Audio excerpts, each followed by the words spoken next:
ठीक है, तो केस वन में हमने क्या देखा है ना, केस वन में हमने ये देखा कि अगर डी ग्रेटर देन जीरो है ना, मतलब दो रियल एंड डिस्टिंक्ट रूट्स है, तो उस केस में A into F of x की वैल्यू पॉजिटिव होगी, है ना, A into F of X positive होगा, कब होगा,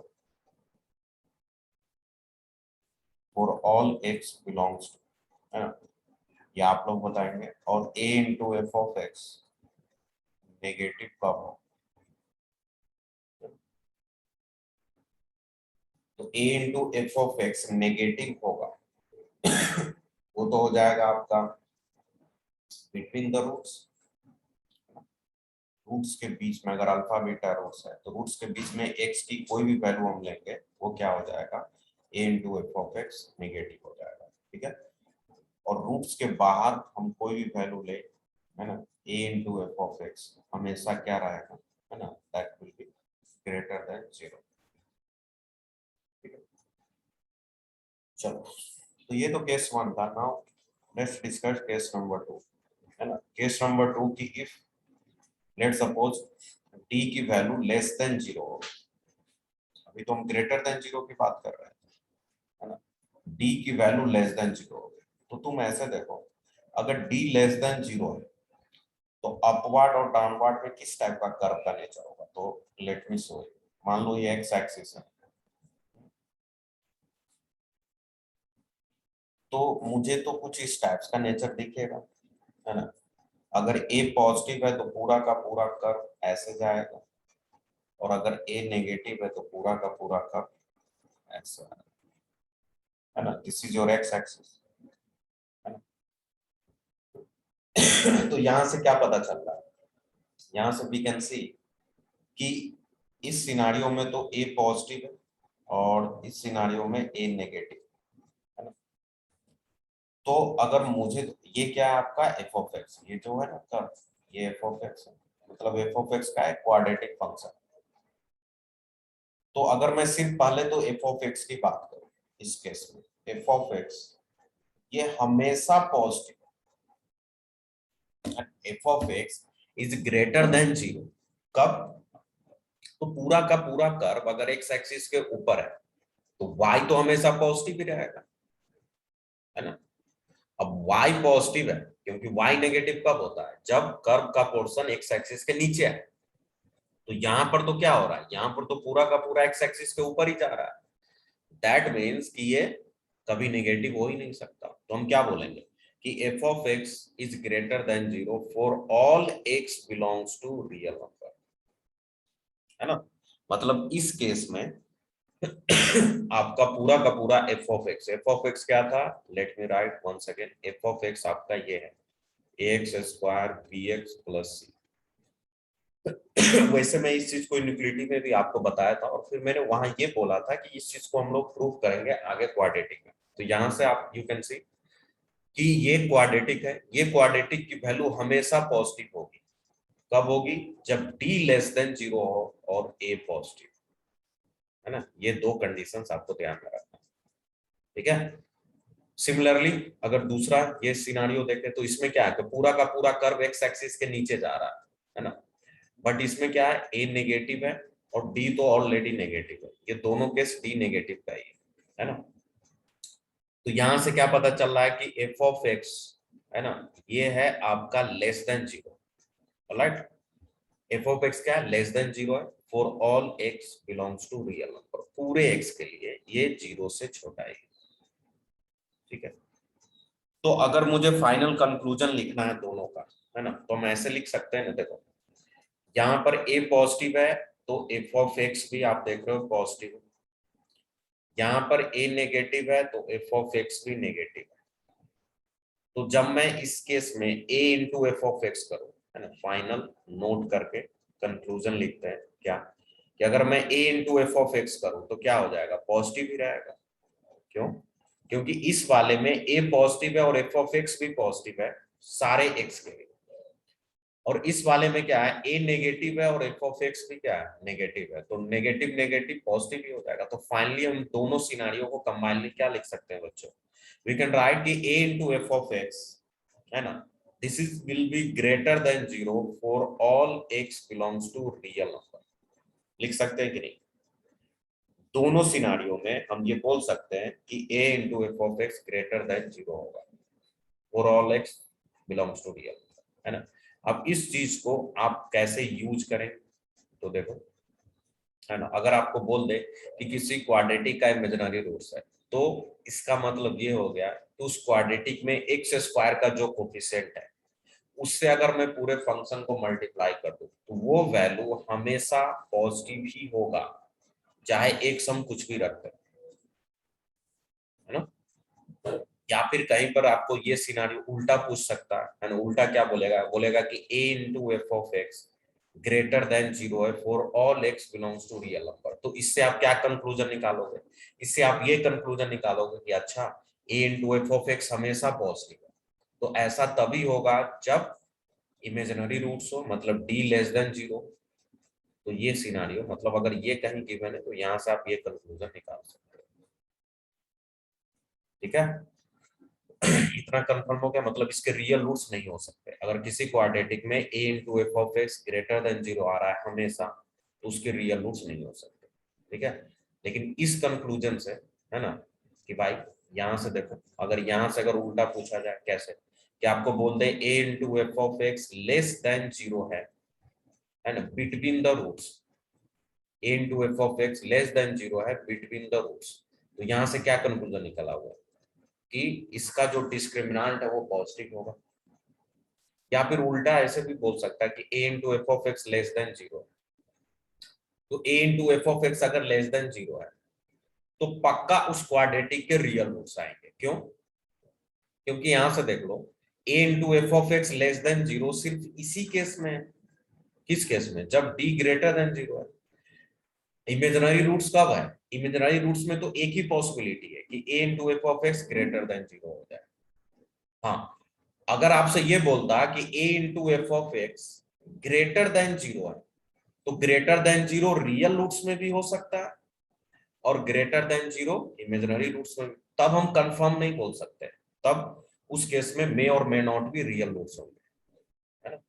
अच्छा, आप एक बच्चा पूछा कि सर अगर d 0 हो जाए तब क्या होगा, तो उसमें भी देख लो, ये तो और सिंपल है। केस 3, कि इफ डिस्क्रिमिनांट की वैल्यू 0 हो गई, है ना, डिस्क्रिमिनांट क्या आ गया बच्चे? आपका 0 आ गया। तो अगर डिस्क्रिमिनांट की वैल्यू 0 दैट मीन्स वो एक्स एक्सिस को क्या करेगा? टच करेगा बस, सिंगल पॉइंट पे। तो ऐसा कर्व बनेगा। अगर अपवर्ड है तो a ग्रेटर देन 0 में ऐसा बन जाएगा, और a लेस देन 0 में कैसा बन जाएगा? मान लो एक्स एक्सिस है तो x लेस देन 0 में ऐसा बन जाएगा, है ना। तो बस अब यहां से देख लो, a into F of x अगर निकालने की कोशिश करोगे इस केस में तो क्या आएगा? तो अगर मैं सबसे पहले तो एफ ऑफ एक्स की बात करूं इस वाले, तो इस वाले में एफ ऑफ एक्स की वैल्यू क्या है?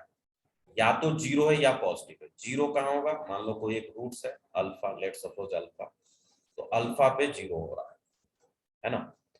तो एफ ऑफ एक्स या तो 0 है या 0 से बड़ा होगा for all x belongs to real number. इसमें क्या है? इसमें भी वही है, बस चेंज हो रहा है क्या कि एफ ऑफ एक्स या तो 0 होगा या 0 से छोटा होगा। क्यों? एक्स एक्सिस को टच कर रहा है या फिर उसके नीचे जा रहा है, तो नेगेटिव होगा या फिर 0 होगा, है ना। चाहे x की वैल्यू हम कुछ भी रखते हैं, for all x belongs to real number.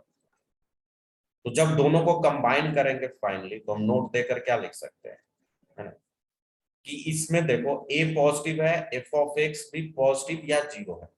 इसमें a नेगेटिव है, एफ ऑफ एक्स नेगेटिव या 0 है। तो फिर से वही चीज आ गई कि हम ये बोल सकते हैं कि a into F of x की वैल्यू या तो पॉजिटिव होगी या 0 होगी, है ना, for all x belongs to real. दोनों को अगर कंबाइन नहीं करूंगा तो यही कंक्लूजन आएगा, है ना। देखो ना, यहाँ नेगेटिव है, ये भी नेगेटिव है, तो पॉजिटिव हो जाएगा। a इंटू एफ, सिर्फ एफ ऑफ एक्स की बात नहीं हो रही है। सिर्फ एफ ऑफ एक्स की अगर बात होगी तो इसमें तो पॉजिटिव है और इसमें नेगेटिव है या फिर 0। लेकिन a into F of x की बात करेंगे तो वो क्या हो जाएगा? हमेशा 0 या 0 से बराबर। ठीक है, तो अब आपको दिख गया होगा ना फाइनल कंक्लूजन में कि अगर मुझसे सिर्फ a into F of x के ऊपर कमेंट करने के लिए बोल दिया जाए, है ना, बस अपने को ये बोल दिया जाए कि a into F of x जो है आपका पॉजिटिव है, तो a into F of X positive case 1 में भी है जब रियल एंड डिस्टिंक्ट रूट है, a into F of X positive case 2 में भी है, मतलब जब डिस्क्रिमिनांट 0 से छोटा है, इमेजिनरी रूट है, और a into F of x real and equal में भी पॉजिटिव है। तो इससे हम कंक्लूजन नहीं बता सकते, है ना। तो अगर कोई हमसे बोल दे कि a into F of x, देखो इसको हम लिखेंगे अभी बट समझ लो, a into F of X positive है, तो तब तो तीनों केस में है, d लेस देन 0 में भी है, d ग्रेटर देन 0 में भी है, और d इक्वल टू 0 में भी, तीनों में ये आता है a into F of X positive. लेकिन a into F of X negative सिर्फ एक ही केस में, वो है d ग्रेटर देन 0, है ना, बिटवीन द रूट्स लाई करते हैं, है ना। a into F of x 0 से छोटा होगा जब x बिटवीन द रूट्स होगा। क्लियर हो गया इतनी चीजें। तो अगर ये कहीं लिखा है तो आप डायरेक्टली बोल सकते हो कि उसका रियल एंड डिस्टिंक्ट रूट होंगे क्योंकि t ग्रेटर देन 0। चलो अब इसी सारी चीजों को हम फाइनल कंक्लूजन में जो अभी हमने तीन चीजें बताया एक एक करके लिख से जाते हैं, है ना। तो यहां से फाइनल कंक्लूजन क्या आ गया उसको लिखते चलते हैं। ठीक है, तो फाइनल कंक्लूजन, है ना, इसमें पहला कंक्लूजन नंबर 1। ठीक है, कंक्लूजन नंबर 1 में क्या है, सी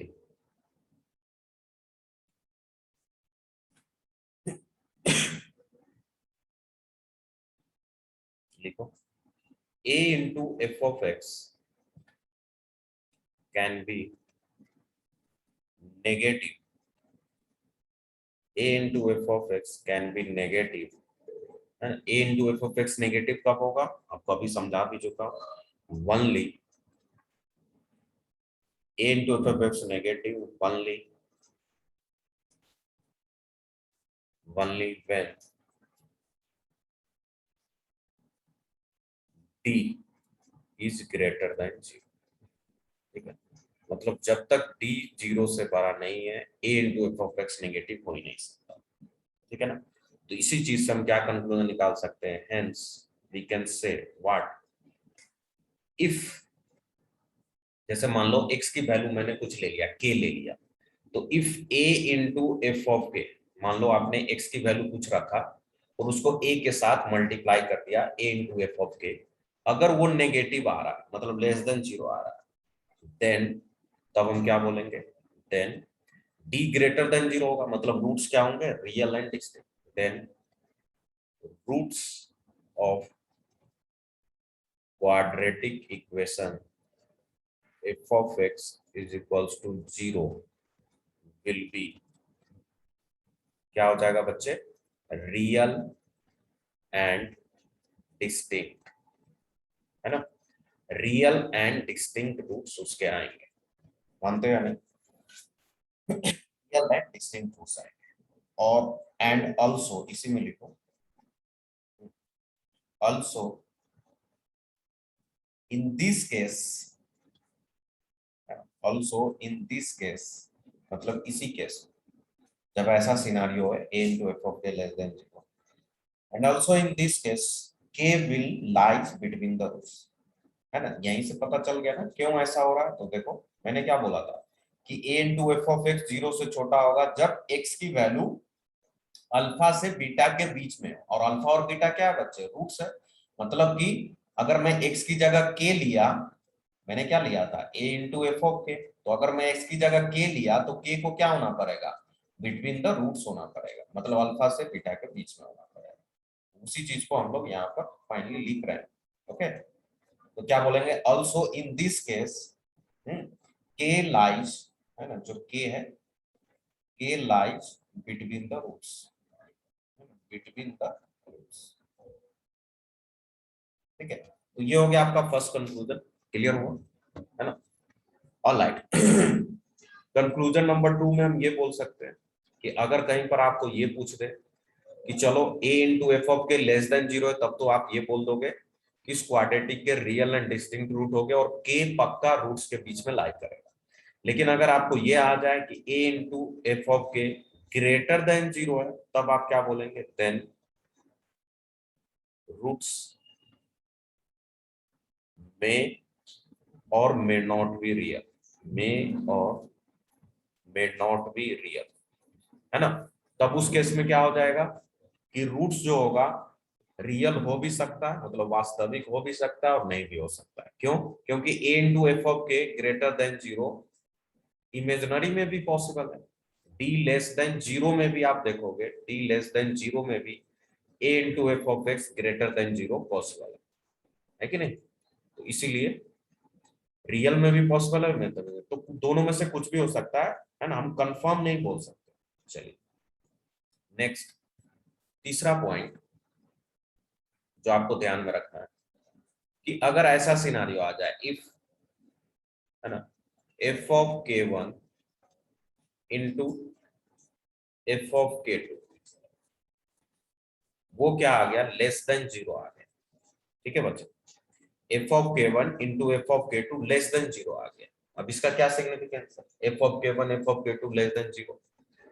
तो ऐसे देखो कि मतलब कि कोई क्वाड्रेटिक एफ ऑफ एक्स जिसमें आप जब x की जगह k1 रखेंगे, तुम ऐसे समझो, देखो ये दो नंबर होगा, एफ ऑफ के वन एफ ऑफ के टू, मान लो एफ ऑफ के वन निकाला वो कुछ आ गया a आ गया, एफ ऑफ के टू निकाला वो b आ गया, तो a इंटू बी की वैल्यू नेगेटिव है। अब दो नंबर का प्रोडक्ट नेगेटिव कब होगा बच्चे, जब दोनों का अपोजिट साइन। अपोजिट साइन का मतलब कि ये अगर पॉजिटिव है तो ये नेगेटिव हो, अगर ये नेगेटिव है तो ये पॉजिटिव है ना। अपोजिट साइन का अगर दो नंबर है, अगर मैं उसको मल्टीप्लाई करूंगा तो ऑफकोर्स क्या आएगा, नेगेटिव ही आएगा, मतलब 0 से छोटा आएगा। तो यहां भी वही है कि एफ ऑफ के वन इंटू एफ ऑफ के टू क्या है, लेस देन 0 है। अच्छा, अब अगर एफ ऑफ के वन इंटू एफ ऑफ के टू लेस देन 0 है, तो ये क्या इंप्लाई कर रहा है कि दोनों में से कोई एक पॉजिटिव होगा और कोई एक नेगेटिव होगा, मतलब एफ ऑफ के वन और एफ ऑफ के टू अपोजिट साइन के होंगे। मतलब क्या हुआ, समझ लो इसको, कि अगर k1 पे मान लो x की जगह मैंने k1 रखा, तो अगर k1 पे पॉजिटिव वैल्यू मतलब x एक्सिस के ऊपर, ये मान लो आपके लिए x एक्सिस है, तो अगर k1 पे पॉजिटिव वैल्यू आ रहा है मतलब x एक्सिस के ऊपर चला गया, तो पक्का k2 पर ना, अगर x is equals to k2 पर मैं उसकी वैल्यू कैलकुलेट करूंगा, है ना, x is equals to k2 पर अगर मैं उसकी वैल्यू कैलकुलेट करूंगा तो वो पक्का नेगेटिव आना चाहिए। तभी तो ये k1 पर ये हो गया f ऑफ k1 और k2 पर जो वैल्यू आएगा उसी को तो f ऑफ k2 बोलते हैं, है ना। अब यहां से क्या होगा कि f ऑफ k1 ऊपर है x एक्सिस के, मतलब पॉजिटिव वैल्यू देगा, और f ऑफ k2 नीचे है तो नेगेटिव वैल्यू देगा। तो पॉजिटिव इंटू नेगेटिव करेंगे तो क्या आ जाएगा, लेस देन 0 आ जाएगा, है ना। तो क्या समझा यहाँ से कि जो f of k1 f of k2 अगर बोल दिया, मतलब कोई क्वाड्रेटिक है आपके पास f ऑफ x, समझो ध्यान से, उसमें आपने दो वैल्यू पुट किया, एक k1 पुट किया एक k2, दोनों पे अपोजिट साइन आ रहा है, एक को पॉजिटिव एक पे नेगेटिव, तो उनका प्रोडक्ट क्या हो जाएगा, लेस देन 0। अगर ऐसा आ रहा है तब तो एक चीज हम कंफर्म बोल सकते हैं, क्या, कि जो रूट्स होगा वो रियल एंड डिस्टिंक्ट होगा। रियल एंड डिस्टिंक्ट कैसे हो जाएगा, आप यहां से देख लो, रियल रूट्स होगा तभी तो हम पॉसिबिलिटी बता पाएंगे। एक बच्चा बोला कि सर ऐसा हो जाए, रियल नहीं, तो रियल नहीं मतलब कर्व पूरा का पूरा ऊपर होगा या फिर कर्व पूरा का पूरा नीचे होगा। तो k1 पर क्या आ जाएगा, पॉजिटिव, और k2 पर भी पॉजिटिव ही आ जाएगा भाई। तो दोनों पर अगर पॉजिटिव आ गया तो इसका मतलब इमेजिनरी तो नहीं पॉसिबल, मतलब कि ये कंडीशन तो फुलफिल नहीं होगा। फिर अगर दोनों के दोनों नीचे है, मतलब k1 पर नेगेटिव और k2 पर नेगेटिव, ऐसा कब होगा, जब इमेजिनरी रूट्स हो, तो ये भी नहीं चलेगा क्योंकि नेगेटिव नेगेटिव पॉजिटिव हो जाएगा। चलो, अब एक बच्चा बोला कि सर वो भी तो हो सकता है इक्वल वाला केस, तो इक्वल वाला भी केस अगर आप लोगे तो इक्वल वाला में कैसे करोगे, या तो ऐसा कर्व होगा, रूट्स अगर इक्वल है तो या तो ऐसा कर्व। अब मान लो कि आप k1 लेते हो लेट सपोज K1 यहाँ लिए तो इस पर तो पॉजिटिव आ गया, और K2 यहाँ लिए तो इस पर भी पॉजिटिव आ गया, तो ये भी नहीं चलेगा। अगर आप यहां भी लेते हैं K1 तब तो जीरो ही हो जाएगा, मुझे तो जीरो से छोटा चाहिए। इस केस में भी क्या होगा, दोनों नेगेटिव ही हो रहा है। मतलब एक ही ऐसा केस है जब रियल एंड डिस्टिंक्ट रूट होगा, या तो ऐसा या तो ऐसा, तभी ये कंडीशन फुलफिल होगा। किसका, F of K1 into F of K2। आप देखो कैसे, तो देखो मान लो कि मैंने K1 को यहां लिया, तो K2 को बक्का हम यहां ले लेंगे, तो क्या हो गया, K1 पे पॉजिटिव K2 पे नेगेटिव। हाँ चलो ये सेटिस्फाई कर रहा है। फिर देखो अगर ऐसा है डाउनवर्ड है, तो मान लो आपने K1 यहां ले लिया, तो K1 पे तो पॉजिटिव आ गया, तो K2 को यहां ले लो, तो K2 पे नेगेटिव आ गया, ये नेगेटिव ये पॉजिटिव, तो ये भी सेटिस्फाई कर रहा है। मतलब रियल एंड डिस्टिंक्ट वाला ही सेटिस्फाई कर रहा है। अच्छा, पहला कंक्लूजन तो ये हो गया कि अगर f of K1 into F of K2 zero से छोटा है बच्चा पार्टी, तो हम क्या कंक्लूजन निकालेंगे कि उस क्वाड्रेटिक का रियल एंड डिस्टिंक्ट रूट्स आएंगे। ठीक है ना। और तुम ऐसे भी देख सकते हो, एक ऊपर एक नीचे है, तो अगर तुम ये पॉजिटिव या नेगेटिव है तो कर्व तो कहीं ना कहीं एक बार तो एटलीस्ट एक्स एक्सिस को ऐसे कट तो करना ही पड़ेगा कहीं ना कहीं उसको, और वो जो कट करेगा वो पक्का K1 और K2 के बीच में होगा। होगा कि नहीं, तुम यहां से भी देख लो, अगर K1 यहां ले तो K2 यहाँ, तो एक रूट अल्फा यहां आ गया जो कि K1 K2 के बीच में है। फिर इस केस में भी देख लो, अगर K1 यहां लेते हो K2 इधर लेते हो, तो एक रूट इसके बीच में आया ना अल्फा। तो हम यहां से दो कंक्लूजन निकल जाएंगे। पहला कंक्लूजन कि अगर f of K1 f of K2 less than zero है तो रूट्स पक्का रियल एंड डिस्टिंक्ट होंगे, and in this case exactly one of the roots है ना इस K1 K2 के बीच में लाई करेगा। मानते हो या नहीं? तो चलो इसी चीज को लिख लो आप लैंग्वेज में, तो क्या बोलेंगे कि इफ ऐसा है देन, है ना, देन रूट्स, है ना, रूट्स विल बी, क्या हो जाएगा बच्चे, रियल एंड डिस्टिंक्ट। जो रूट्स होगा वो रियल होगा और अलग अलग होगा। ठीक है। Also also in this case, है ना, इस केस में क्या होगा, also in this case, also in this case exactly one root, exactly one root, एक रूट पक्का लाई करेगा किसके बीच में, K1 और K2 के बीच में। एग्जैक्टली वन रूट, है ना, will lies between K1 and K2, है ना, K1 और K2 के बीच में ही वो आया। ठीक है। चलिए, अब आपके दिमाग में आ रहा होगा कि सर अगर K1 K2 पॉजिटिव हो जाए तब तो कुछ भी हो सकता है, रियल इमेजिनरी कुछ भी हो सकता है, इसमें हम कंफर्म नहीं बोल सकते।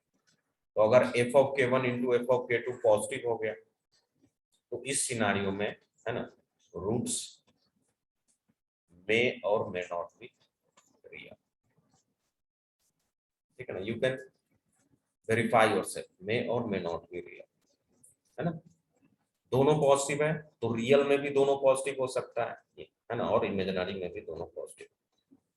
अगर दोनों नेगेटिव है तो रियल में भी हो सकता है और इमेजिनरी में। ठीक है, तो ये था आपका कंक्लूजन। ठीक है बच्चों, और यही यहीं पर ये जो आर्टिकल्स है आपका कंक्लूड होता है। ठीक है, अब इसके बेसिस पर पहले कुछ प्रैक्टिस कर लेते हैं, फिर हम नए आर्टिकल्स की तरफ जाएंगे। ठीक है, तो let's solve some couple of problems. ठीक है, तो लिखेंगे क्वेश्चंस। क्वेश्चन कुछ इस टाइप से आपको बताना है, in which of the following, in which of the following,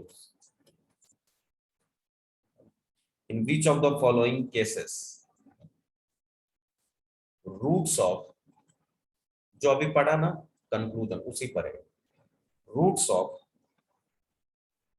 ax square plus bx plus c बराबर 0, ए नॉट इक्वल टू 0, और उसके बाद वही है A B C real number है, ठीक है। Will be and in which of the following cases roots of this, है ना, विल बी डेफिनेटली रियल, मतलब पक्का रियल ही होगा, डेफिनेटली रियल। चलिए आप बोलोगे केसेस क्या है सर, कौन कौन केसेस है, तो ऐसे कुछ केसेस आपको दे रखे हैं। जैसे देखो फर्स्ट है, जैसे आपको दे रखा है a into A plus B plus C, ये लेस देन 0, ये पहला केस है, ठीक है। फिर दूसरा केस में a plus 3b plus 9c into 16a minus 4b plus c, ठीक है। ये आपका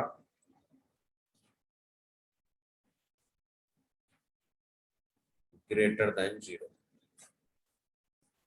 ठीक है। समझ में आया, ये दो केसेस है, अभी और लेंगे केसेस, पहले ये दोनों को सॉल्व करते हैं।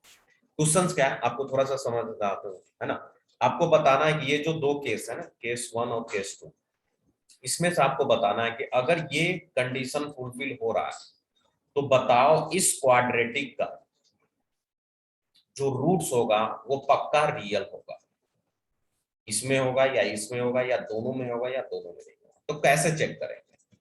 अब रूट्स पक्का रियल होगा, उसके लिए तो मैं एक चीज तो आपको बता चुका हूं, क्या, ये कंक्लूजन का, या तो आप ये चेक कर लो कि a इंटू एफ ऑफ के लेस देन 0 अगर है तो पक्का रूट्स रियल एंड डिस्टिंक्ट होगा, या फिर आप ये चेक कर लो कि एफ ऑफ के वन इंटू एफ ऑफ के टी लेस देन 0 है तो पक्का रूल रियल एंड डिस्टिंक्ट होगा, है ना। तो इस दोनों में से कोई भी कंक्लूजन, रियल एंड डिस्टिंक्ट का दो ही कंक्लूजन है, या तो a इंटू एफ ऑफ के 0 से छोटा हो या फिर एफ ऑफ के वन इंटू एफ ऑफ के टू 0 से छोटा हो, वेयर के वन के टू कोई भी x की वैल्यू है, ठीक है। तो देखते हैं, जैसे पहला, अब इस एक्सप्रेशन को देखो, इस टाइप के एक्सप्रेशन आपको बहुत दिखेंगे। पहला एक्सप्रेशन में क्या है, यहाँ पर a है और इसके साथ कुछ टर्म मल्टीप्लाई, तो हम कैसे कंक्लूजन करेंगे, देखो समझो, इसको सीखो, अभी लर्न करो। यहाँ पर a है, अच्छा x स्क्वायर का कोफिशिएंट a है, तो जैसे ही a दिखा तो समझ में आ गया कि अच्छा ये तो a हो गया। अब अगर किसी भी तरह इसको मैं f ऑफ k बना लूं तो अपना काम बन जाएगा। हमको बस ये देखना है कि क्या किसी k की वैल्यू के लिए, किसी k की वैल्यू के लिए ये चीज, है ना, मतलब x इक्वल्स टू की जगह अगर मैं k रखूं तो ये चीज a प्लस बी प्लस सी हो जाना चाहिए, तो ये तो मैं पहले भी बता चुका हूं। अगर ए बी सी कोफिशिएंट है तो सम ऑफ कोफिशिएंट कब आता है, जब x की वैल्यू 1 रखते हैं। तो यानी कि अगर मैं इसको फंक्शन लूं, देखो बच्चे, अगर मान लो कि f ऑफ x बराबर है एक्स स्क्वायर bx प्लस, यही है क्वाड्रेटिक आपका। अगर मैं ये x की जगह 1 पुट करता हूं तो आपको दिख जाएगा a प्लस बी प्लस सी होगा। हाँ, इतना तो करना पड़ेगा ना, इतना तो आपको ऑब्जर्वेशन करना पड़ेगा। हाँ, हिंट कैसे मिलेगा, तो हिंट आपको ऐसे मिलेगा कि अच्छा ये मुझसे रियल रूट्स पूछ रहा है, कब कब होगा, तो यहाँ पर a दिखा तो अगर किसी भी तरह ये f ऑफ k में बदल जाए तो अपना काम बन जाएगा, चाहे k कुछ भी हो, x की कोई भी वैल्यू। तो जैसे ही मैं 1 पुट किया तो ये a प्लस बी प्लस सी बन गया, यानी कि इस a प्लस बी प्लस सी की जगह हम f ऑफ 1 लिख सकते हैं, हम बिल्कुल लिख सकते हैं।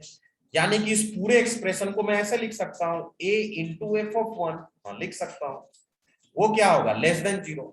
तो जैसे ही पता चला a एक्स स्क्वायर का कोफिशिएंट है और a इंटू एफ ऑफ 1 0 से छोटा आ रहा है, तो यानी कि ये तो इस कंक्लूजन को फॉलो किया, कंक्लूजन नंबर 1 कि a इंटू एफ ऑफ के अगर 0 से छोटा है तो रूट्स रियल एंड डिस्टिंक्ट होंगे। तो बस हम यहां से डेफिनेटली बोल सकते हैं कि इस केस में रूट्स क्या होंगे बच्चे, आपका रियल होंगे, रियल एंड डिस्टिंक्ट भी बोल सकते हैं, अलग अलग भी डेफिनेटली होगा, इसमें कोई मे और मे नॉट नहीं आएगा, पक्का रियल होगा, ठीक है। तो ऐसे चेक करते हैं, मतलब एक्सप्रेशन आपको क्रिएट करना पड़ता है इस क्वाड्रेटिक के हेल्प से कि x की किस वैल्यू के लिए वो आ सकता है। जैसे यहां देखो, अब अगर आप समझ गए हो तो बताओ ये वाला एक्सप्रेशन इसमें x की किस वैल्यू के लिए आएगा। तो अगर देखो जब भी ऐसा कंफ्यूजन, पहले तो आप ये बता दो, इसको अभी छोड़ो, दूसरा वाला बता दो, दूसरा वाला इजी, ये जो दिख रहा है ना ब्रैकेट में, आप ये बता दो कि 16a माइनस 4b प्लस सी इसमें x की किस वैल्यू के लिए आ जाए, बताओ, खुद सोचो ना। ये दूसरा वाला 16a minus 4b plus C, F of x क्या है आपका, एफ ऑफ एक्स है बच्चा ax square plus bx plus C है। तो इसमें x की वैल्यू हम क्या पुट करेंगे ताकि दूसरा एक्सप्रेशन आ जाए, 4, 4 या माइनस 4, सोचो देवांश,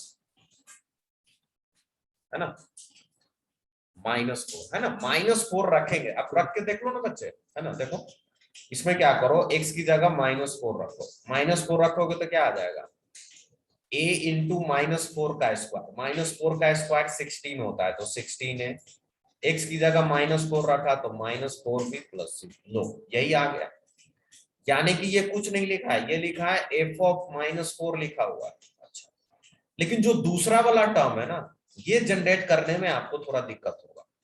तो जब भी आपको क्वाड्रेटिक एक्सप्रेशन से कुछ टर्म्स जनरेट करने इस टाइप का, तो हमेशा क्या करो ना, c का कोफिशिएंट 1 बना लो, उससे आपको बहुत हेल्प मिलेगा। जैसे यहाँ देखो c का कोफिशिएंट 1 था तो हमको आइडिया लग गया, यहाँ भी c का कोफिशिएंट 1 था। ऐसा क्यों करते हैं, बिकॉज c के साथ x नहीं होता है, इसलिए ऐसा करते हैं, है ना।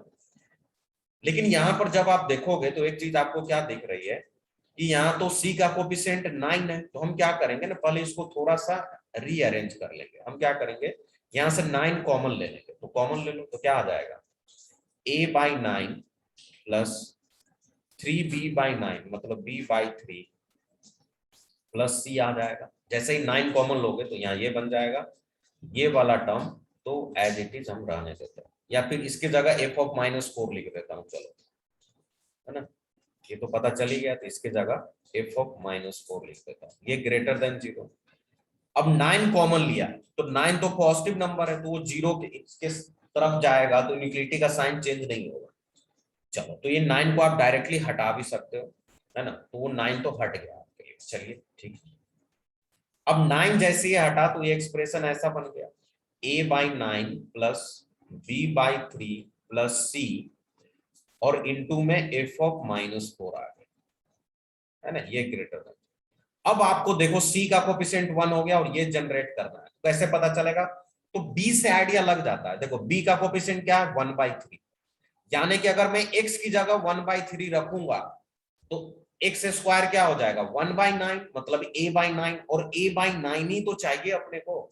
यानी कि यहां से बिल्कुल आइडिया लग गया, जैसे ही मैंने 9 कॉमन लिया तो हमको ये पता चल गया कि जो b का कोफिशिएंट है वही x रखना है। जैसे यहाँ देखो ना, b का कोफिशिएंट क्या था, -4, तो -4 रखने पर देख रहे हो ये जनरेट हो गया। सिमिलरली यहाँ b का कोफिशिएंट क्या है, 1/3, तो मतलब 1/3 रखने पर, हाँ एक बार क्रॉस चेक जरूर करना, 1/3 रखेंगे तो x स्क्वायर क्या हो जाएगा, 1/9, मतलब टर्म क्या बन जाएगा, a/9। तो बस यही चाहिए। तो फाइनली हम क्या बोल सकते हैं बच्चों, सो फाइनली जो दो एक्सप्रेशन था उसमें पहला एक्सप्रेशन तो है f ऑफ 1/3 और दूसरा एक्सप्रेशन है f ऑफ -4, और इसकी वैल्यू उसने बोल दिया क्या है, लेस देन 0 बोला या ग्रेटर देन 0 बोल दिया है उसने। क्या बोला है बच्चे, ग्रेटर देन 0। तो बताओ ये किस टाइप का सिचुएशन हो गया, ये तो इस टाइप का सिचुएशन हो गया, f of k1 into f of k2, इसकी वैल्यू ग्रेटर देन 0 है, तो रूट्स क्या होता है बताओ, रूट्स रियल या इमेजिनरी दोनों होता है। देखो ना, f of k1 f of k2 अगर 0 से बड़ा है तो रूट्स में और may not be real. Definitely real कब होगा, जब लेस देन 0 हो, तब तो पक्का रियल एंड डिस्टिंक्ट आएगा, लेकिन यहां तो ग्रेटर देन 0 था, तो इसीलिए हम क्या बोलेंगे इस केस में, रूट्स मे और मे नॉट बी रियल। हम डेफिनेटली नहीं बोल सकते मे और मे नॉट बी रियल, ठीक है। तो ऐसे यूज करना है, ये जो जो भी हमने आपको कंसेप्ट बताया ना, उसका यूज ऐसे ही आपको करना है। क्लियर हुआ बच्चों, ऑलराइट।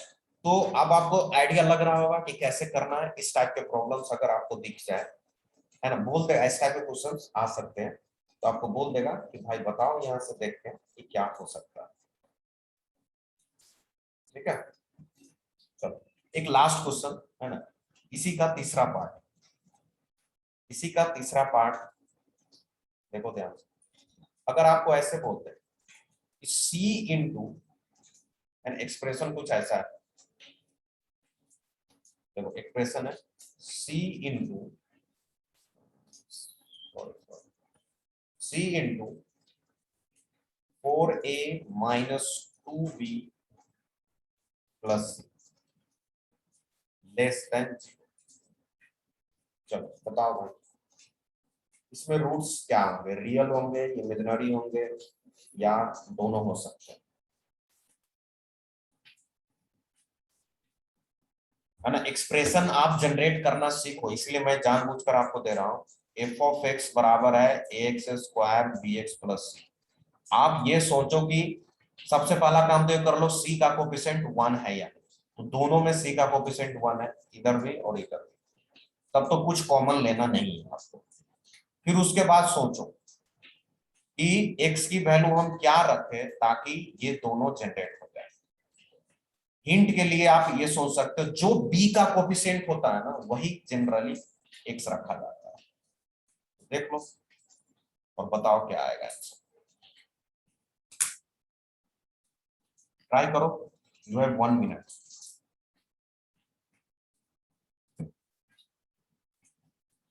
बोलो बच्चे, इसका रूट्स क्या आएगा, फटाफट बताएं।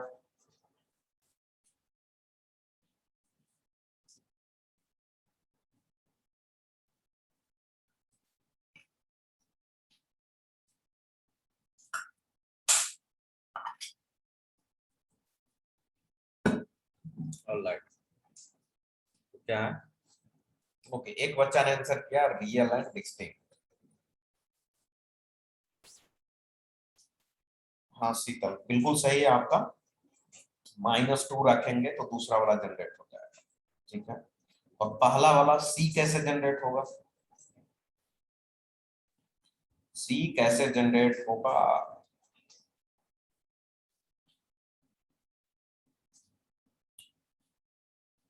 देखो कुछ नहीं है, मैंने क्या बोला था आपको कि अगर सी का कोफिशिएंट 1 है तो जो बी का कोफिशिएंट आपको दिख रहा है ना, वही पुट कर दो। जैसे यहां देखो बी का कोफिशिएंट क्या है, -2, तो आप इसमें -2 रखो, अपने आप आपको दिख जाएगा। -2 का स्क्वायर 4, तो 4a -2b प्लस सी आ जाएगा। तो ये तो पक्का आपको पता चल गया, ये पूरी वैल्यू क्या है, एफ ऑफ -2। लेकिन सी कैसे आएगा, तो सी 1 है, सी का कोफिशिएंट, तो सी के साथ बी और ए है ही नहीं, मतलब बी का कोफिशिएंट क्या है, 0 है। तो यानी कि अगर मैं इसमें x की जगह 0 पुट करता हूं तो क्या हो जाएगा, ये भी 0 हो जाएगा बच्चा, ये भी 0 हो जाएगा, बच क्या जाएगा, सी, यानी कि सी आ गया। यानी कि ये जो लिखा है ना, ये आपका एफ ऑफ 0 है। देखो एफ ऑफ 0 भी हो सकता है, ऐसा नहीं कि एफ ऑफ 0 नहीं, एक्स की जगह कुछ भी रख सकते हैं ना। तो फाइनली क्या आ गया आपके पास, आपके पास ये आ गया F of 0 into F of -2 less than 0। तो ये तो कुछ उस टाइप का हो गया, किस टाइप का बच्चे, कि f of k1 into F of k2, है ना, ये है लेस देन 0। तो अगर f of k1 into F of k2 less than 0 है तो रूट्स क्या होता है, रियल एंड डिस्टिंक्ट। ठीक है ना, तो एक बच्चे ने सही आंसर किया, वेरी गुड। तो रूट्स क्या आएगा आपका, रियल एंड डिस्टिंक्ट। क्लियर हुआ, बोलो।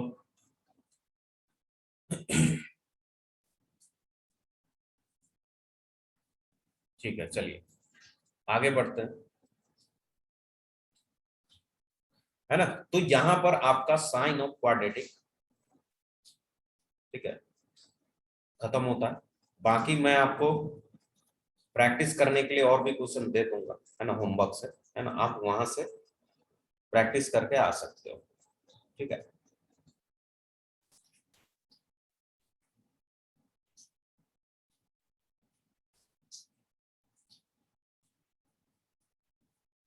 चलो चलो एक दो क्वेश्चन और करते हैं, एक लास्ट क्वेश्चन करते हैं, फिर हम लोग नए आर्टिकल पर आते हैं। एक लास्ट क्वेश्चन चलो।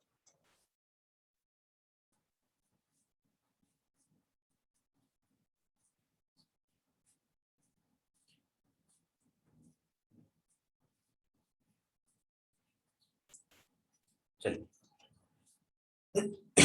लास्ट क्वेश्चन है, आपको बताना है find all values of A, find all values of A की वो सारी वैल्यूज बतानी है फॉर विच, है ना, for which the for which the inequality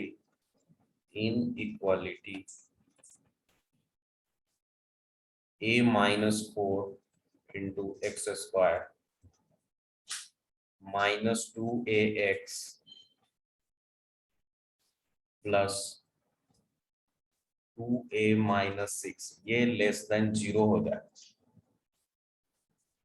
for which the inequality is satisfying, है ना, for which is less than 0 हो जाए for all x belongs to real number।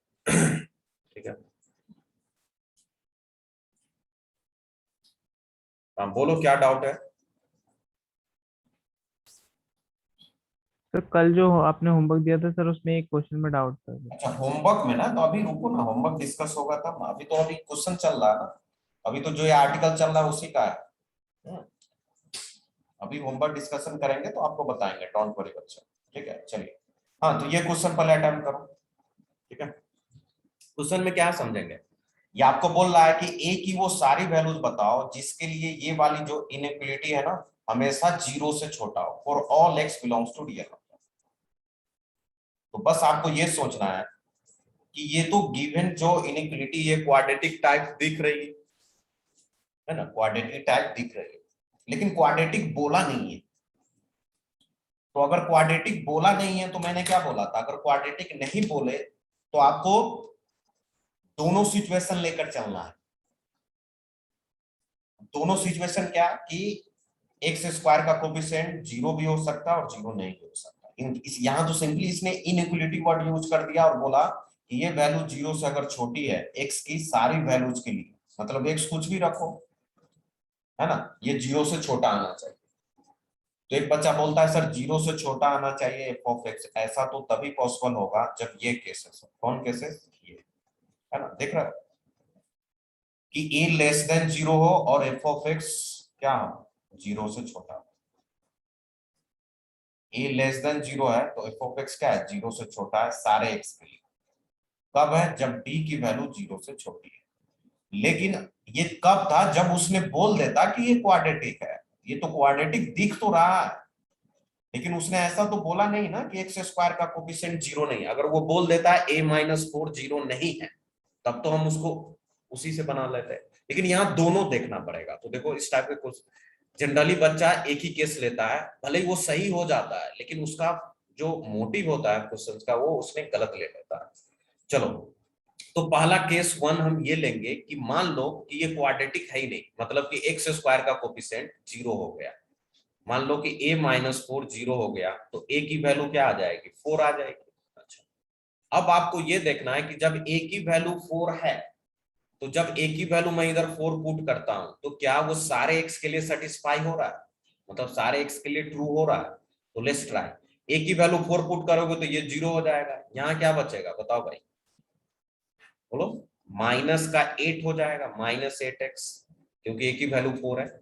यहाँ पे 4 पुट करो तो क्या हो जाएगा, 4 2 जा 8, है ना, 4 2 जा 8 और 8 में से 6 जाएगा तो 2 आ जाएगा, तो प्लस का 2, ये क्या आ गया, लेस देन 0। तो यहां से क्या मिलेगा आपको,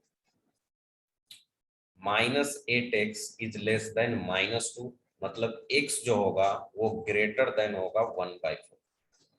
अब इसने क्या बोला कि a की वैल्यू अगर 4 पुट कर रहे हो तो x 1/4 से बड़ा आएगा, मतलब 1/4 से आगे आगे आएगा, x पूरा रियल नंबर नहीं आ रहा, तो यानी कि हम a इज इक्वल्स टू 4 इसका सॉल्यूशन नहीं होगा।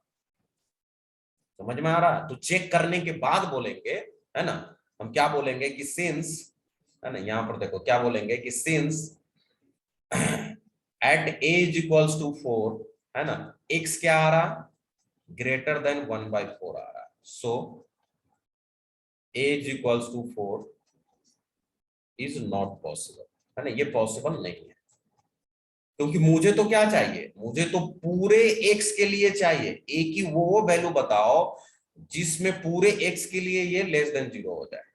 ठीक है, तो अब यानी कि ये कंफर्म हो गया कि A4 नहीं हो सकता, तो इसका मतलब ये हुआ कि अब केस 2, तो अब A4 नहीं है, तो ये जो क्वाड्रेटिक है आपका कौन सा, A-4 × x², ये क्या हो जाएगा, ये आपका सिंपल, अब ये एक्सप्रेशन मतलब क्वाड्रेटिक बन जाएगा, A-4 का x², फिर क्या था बच्चे, -2ax, -2ax प्लस, फिर क्या था बोलो आगे, +2a-6, तो +2a-6, इसकी वैल्यू क्या है, लेस देन 0, है ना, यही है। ऑलराइट, अब ये 0 ये तो पता चल गया A4 नहीं मतलब पक्का क्वाड्रेटिक है। अब अगर क्वाड्रेटिक है मतलब ये पूरी क्वाड्रेटिक 0 से छोटी होनी चाहिए, तो मान लो ये फंक्शन है, ये पूरा 0 से छोटा होना, तो ऐसा तभी होगा जब इस क्वाड्रेटिक में दो चीजें हो, पहला कि इसके रूट्स इमेजिनरी हो मतलब d छोटा हो, और दूसरा जो x² का कोफिशिएंट है ना, एंड जो x² का कोफिशिएंट है वो नेगेटिव होना चाहिए, d लेस देन 0 आना चाहिए और x² का कोफिशिएंट नेगेटिव आना चाहिए। तो यहां पर तो x² का कोफिशिएंट a नहीं है, ध्यान देना, x² का कोफिशिएंट यहाँ है a-4, तो इसकी वैल्यू 0 से छोटी होनी चाहिए। तो बस इस दोनों इनइक्वालिटी को सॉल्व कर लो, यही आपका फाइनल आंसर हो जाएगा। इनइक्वालिटी सॉल्व करना आपको आता है, एंड है तो दोनों में इंटरसेक्शन ले लेना। अब d क्या होता है, तो d होता है b² - 4ac, तो देख लो भाई b² मतलब इसका स्क्वायर, तो कर लो, b² मतलब -2a का स्क्वायर -4a, a का मतलब a-4 और c का मतलब 2a-6, इसकी वैल्यू लेस देन 0 होनी चाहिए, ये तो पहला इनइक्वालिटी। अब इसको तो सॉल्व करने की जरूरत ही नहीं है, A4 से छोटा होना चाहिए, मतलब a कहां से कहां बिलोंग करेगा, -∞ से 4। अब इसको सॉल्व करना है, तो इसको सॉल्व करना तो आपको आना चाहिए, है ना, 4a² होगा, फिर इसको मल्टीप्लाई करो 4 से, a में क्वाड्रेटिक बनेगा, फिर उसको आप लोग क्या करेंगे, सॉल्व कर लो। वैसे देख रहे हो 4 तो कॉमन ही हो रहा है, 4 यहाँ से कॉमन हो जाएगा, तो डायरेक्ट कॉमन करके उसको हटा दिया, तो उसको लिखने की जरूरत ही नहीं, तो ये 4 भी यहाँ से चला गया, यहाँ से ये 4 बनकर खत्म हो गया, तो इधर से a² आ जाएगा, a-4 और 2a-6 इसके बाहर माइनस है, तो पहले इसको सॉल्व कर लो, तो क्या आएगा 2a² मल्टीप्लाई कर लो मतलब, और ये हो जाएगा a को -6 से करेंगे तो -6 से, और ये हो जाएगा -8a, तो -6 - 8 कितना होता है, -14a + 24 लेस देन 0। फिर देखो भाई a² - 2a², तो -a², फिर +14a और -24 लेस देन 0 बच्चा पार्टी। फिर क्या करेंगे, माइनस कॉमन ले लिया, तो a² - 14a + 24, इसका फैक्टर बताओ फटाफट क्या आएगा, देख लो।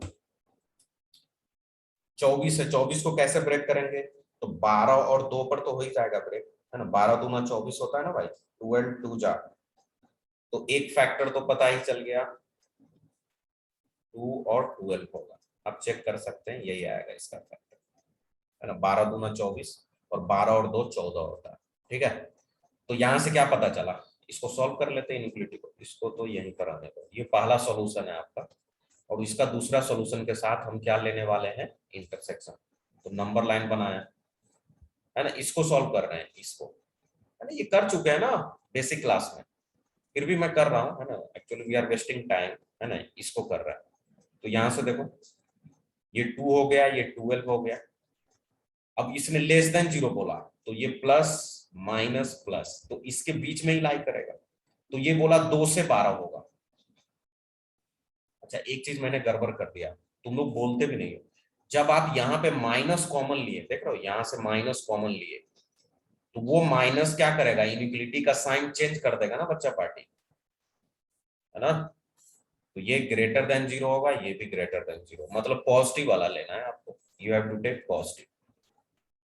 तो पॉजिटिव लेगा हो तो किधर होगा, है ना, इससे इधर इधर और इससे इधर इधर। अब इस सॉल्यूशन का इसके साथ इंटरसेक्शन ले लो। इंटरसेक्शन लेना इज वेरी इजी टास्क। इसने क्या बोला, माइनस इन्फिनिटी से 4, तो 4 कहीं यहाँ होगा, और माइनस इन्फिनिटी मतलब 4 से इधर इधर, तो इंटरसेक्शन क्या हो जाएगा, ये वाला इंटरसेक्शन हो गया 2 तक, माइनस इन्फिनिटी से 2। तो फाइनल आंसर क्या बोलेंगे कि जो ए बिलोंग करेगा वो होगा माइनस इन्फिनिटी से 2। क्लियर हुआ? बोलिए, देख लो यहाँ कोई गड़बड़ी है तो पूछो, या कोई समझने में दिक्कत हो रहा है तो पूछे। ठीक है, फटाफट।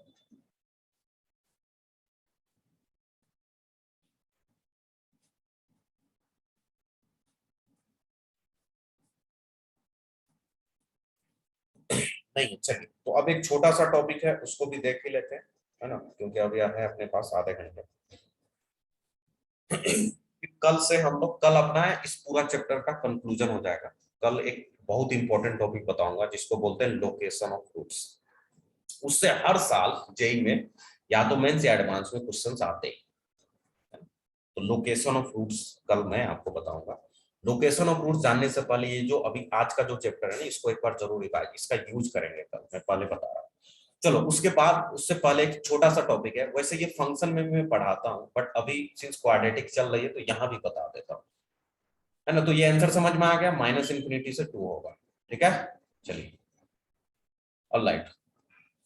नाउ इसी का नेक्स्ट आर्टिकल है क्वाड्रेटिक का, इसको बोलते हैं रेंज, है ना, रेंज निकालना है। तो कुछ नहीं है, very easy, range of quadratic expression, है ना।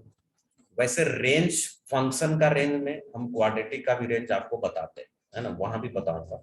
अभी के लिए बस थोड़ा बहुत समझ लो, है ना, कुछ क्वेश्चन प्रैक्टिस कर लेते हैं। ठीक है, तो रेंज का मतलब कुछ नहीं होता है, तुम ऐसे समझो। रेंज का मतलब क्या होता है कि कहां से कहां y की वैल्यू जा सकती है। लेट सपोज आपको दे दिया y is equals to ax square plus bx plus c, ये दे दिया, ये क्वाड्रेटिक है, a 0 नहीं है, वही सब लिखा हुआ है ना, a b c real number है। ठीक है, ऑलराइट। तो अगर इतना पता है तो यहां से हम क्या बोल सकते हैं, इसका रेंज बताओ। देखो, दो वर्ड होता है, एक तो होता है डोमेन और एक होता है रेंज। तो डोमेन का मतलब होता है कि एक्स की क्या क्या वैल्यू हम यहाँ पुट कर सकते हैं, एक्स हम क्या क्या रख सकते हैं जिसके लिए ये डिफाइंड है। तो ये तो पॉलिनोमियल है तो एक्स तो कुछ भी रख लो। तो डोमेन अगर कोई पूछता तो बोल देते हैं ऑल रियल। ठीक है, लेकिन अगर रेंज पूछे तो रेंज होता है वाई की वैल्यू। मतलब वाई मतलब कि जो ये कर्व है ना, मान लो ऐसे जा रहा है, तो वाई की वैल्यू कहां से कहां, इस पॉइंट से लेकर आगे आगे तक। और अगर कर्व ऐसे जा रहा है तो वाई की वैल्यू नीचे से लेकर इस पॉइंट तक। मतलब वर्टेक्स जो है ना, वो एक इंपॉर्टेंट रोल प्ले करता है टू फाइंडिंग द रेंज, है ना। देखो, पैराबोला कैसा होगा, या तो ऐसा होगा, मतलब क्वाड्रेटिक का जो कर्व होगा या तो ऐसा होगा या फिर ऐसा होगा। अब अगर ऐसा है, सबसे पहले इसी की बात कर लो, तो वर्टेक्स क्या होता है बताओ, minus b by 2a comma minus b by 4a होता है बच्चे। तो y की वैल्यू कहां से कहां, मान लो ये है, y की वैल्यू कहां कहां है, ये रेंज होता है ये। तो y की वैल्यू तुम बोलोगे सर ये जाएगा इस पॉइंट से लेकर आगे आगे तक, ये पूरी y, क्योंकि ये रुकता नहीं है तो इंफिनिटी तक जाएगा। लेकिन ये मिनिमम पॉइंट क्या है, तो ये मिनिमम पॉइंट ये है आपका माइनस बी बाई 4 है। तो अगर पैराबोला अपवर्ड है तो हम रेंज क्या बोलेंगे, जो रेंज होगा वो हो जाएगा माइनस डी बाई 4a से इंफिनिटी हो जाएगा ऊपर की तरफ। अच्छा, अगर डाउनवर्ड है पैराबोला, दो ही केस होगा क्वाड्रेटिक में, या तो अपवर्ड या डाउनवर्ड, तब तो वर्टेक्स ये है। अब उल्टा हो गया, अब क्या हुआ कि जो वर्टेक्स का y पॉइंट है, मतलब y कोऑर्डिनेट जो है, वो इसकी मैक्सिमम वैल्यू हो जाएगी, क्योंकि ऐसे होगी। तो ये नीचे से आ रहा, मतलब माइनस इंफिनिटी से चलते चलते चलते मैक्सिमम y ये इतना जाएगा, कितना, माइनस डी बाई 4 है। तो इस केस में जो रेंज होगा वो क्या होगा, माइनस इंफिनिटी से माइनस डी बाई 4 है। बस यही रेंज होता है बच्चे, और इसी पर हम लोग क्वेश्चन करेंगे। समझ गया? तो लिख लेते हैं इसको एक बार फाइनली कंक्लूजन करके। ये तो आपका था कि कैसे समझाना। तो ये पैराबोला है, मतलब ये क्वाड्रेटिक है, तो इसके लिए हम रेंज लिखने जा रहे हैं। ठीक है बच्चों, तो इसके लिए रेंज लिखने जा रहे हैं, तो हम क्या लिखेंगे, ध्यान से देखो।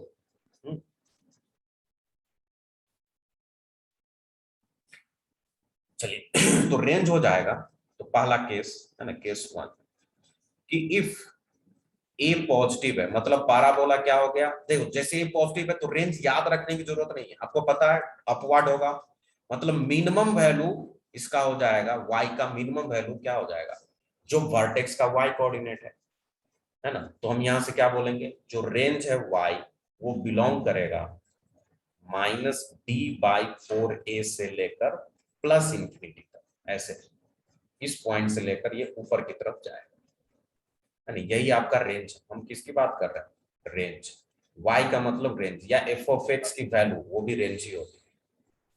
केस 2 में क्या होगा कि अगर a की वैल्यू 0 से छोटा हो जाए बच्चा पार्टी, तो पाराबोला कैसा बन जाएगा, मतलब क्वाड्रेटिक ऐसा बनेगा, डाउनवर्ड।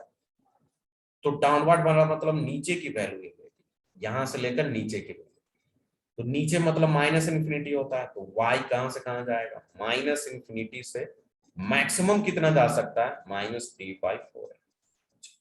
यहीं पर एक चीज और बता देता हूं, मैक्सिमम और मिनिमम वैल्यू, है ना, तो मैक्सिमम मिनिमम वैल्यू भी आप चेक करके देख सकते हो, ठीक है।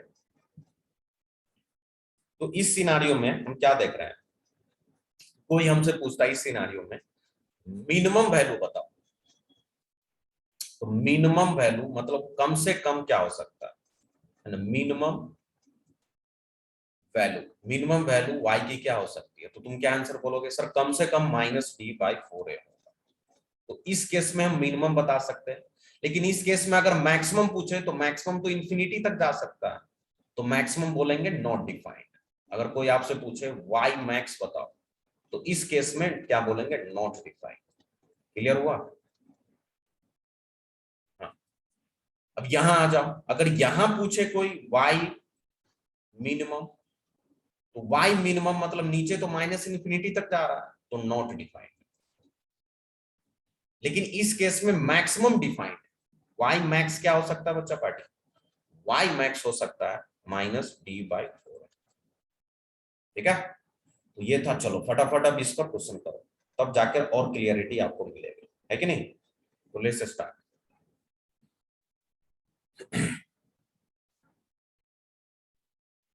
चलो ठीक है, क्वेश्चन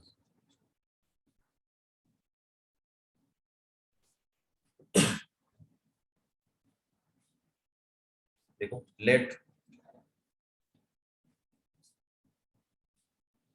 p ऑफ x, मतलब मान लो एक पॉलिनोमियल p ऑफ x जो कि दे रखा है ax² प्लस bx+8, ये दे रखा है ना। उसने बोला कि this is a quadratic polynomial, उसने बोल दिया कि this is a quadratic polynomial, है ना, लिख लेना polynomial. If the minimum value, है ना बच्चों, इफ द मिनिमम वैल्यू, बोल दिया कि minimum value of p of x equal to 6 है, उसने बोल दिया कि मिनिमम वैल्यू 6 है। कब है, उसने ये भी बोल दिया कि जब x की वैल्यू आप 2 रखेंगे तो आपको मिनिमम मिलेगा। तो आपको फाइंड करना है a एंड b की वैल्यू, find a and b। A and b आपको दिखा क्या, यहाँ a और b, इस दोनों की वैल्यू आपको बताएं, ठीक है। कैसे करेंगे, very easy, let me solve, है ना। पहले तो मुझे आपको आइडिया दे दूं कि कैसे इस टाइप के क्वेश्चन को अप्रोच करना है। देखो समझो, यहां पर एक चीज उसने बोला, मिनिमम वैल्यू उसने दे रखा है 6 है।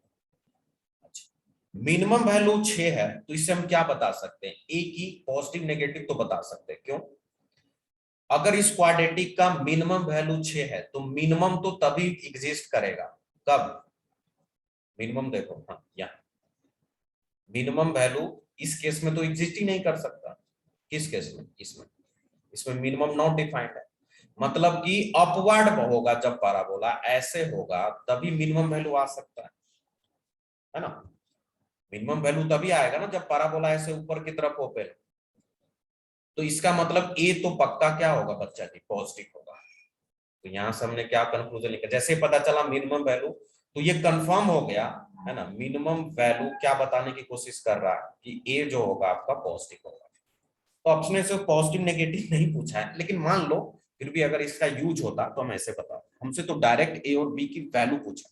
अच्छा, अब दूसरा यूज कर लेते हैं कि मिनिमम वैल्यू 6 दे रखा है जो कि x इज इक्वल्स टू 2 पे आ रहा है, यानी कि जो मिनिमम वैल्यू होता है वो क्या होता है, फिर से एक बार दिखा देता हूं, मिनिमम वैल्यू होता है -b/4a, लेकिन ये आता कब है, बेसिकली ये वर्टेक्स से ही तो आता है ना, वर्टेक्स का y कोऑर्डिनेट ही मिनिमम वैल्यू है ना। तो जो वर्टेक्स होता है वो क्या होता है, -b/2a, -d/4a, है ना। तो यहां पर देखो दोनों चीज दे रखा है, आप दोनों से सॉल्व कर सकते हो, लेकिन तुम खुद सोचो इजी कौन होगा, ध्यान से देखना बच्चा। देखो एक तो यह -d/4a इसकी वैल्यू होती है, और किस पॉइंट पर होती है, तो इस पॉइंट पे x की इस वैल्यू के लिए ये y आता है। तो इसने बोला कि मिनिमम वैल्यू 6 है, यानी कि इसकी वैल्यू उसने 6 दे रखी है, और किस पॉइंट पर, तो पॉइंट भी साथ में दे दिया है कि 2 पर है, यानी कि इसकी वैल्यू उसने 2 दे रखी है। तो ये अपने लिए सॉल्व करना ज्यादा इजी है ना कंपेयर टू दिस, क्योंकि इसमें d है, फिर b² - 4ac लिखो, फिर सॉल्व करो, ये तो एकदम इजी है। तो हम इसके अकॉर्डिंग सॉल्व करेंगे, हम क्या बोलेंगे कि पक समझ में आ गया कि मिनिमम वैल्यू 2 पर है, तो हम क्या बोलेंगे, -b/2a की वैल्यू 2 होनी चाहिए। तो यहां से b और a में एक इक्वेशन बन जाएगा, क्रॉस मल्टीप्लाई कर दो बच्चा पार्टी, तो क्या आ जाएगा, b बराबर मतलब -b/4a, तो हम बोल सकते हैं b बराबर -4a, या ठीक है। तो दिस इज इक्वेशन नंबर 1, ठीक है। तो b की वैल्यू आपकी आ गई क्या, -4 है, ठीक है।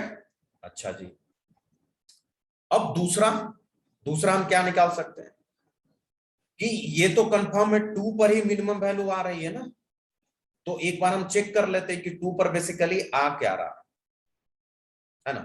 तो 2 पे जो भी वैल्यू आएगी वो 6 के बराबर होनी चाहिए, क्योंकि उसने बोल दिया कि x = 2 पे मिनिमम वैल्यू 6 है।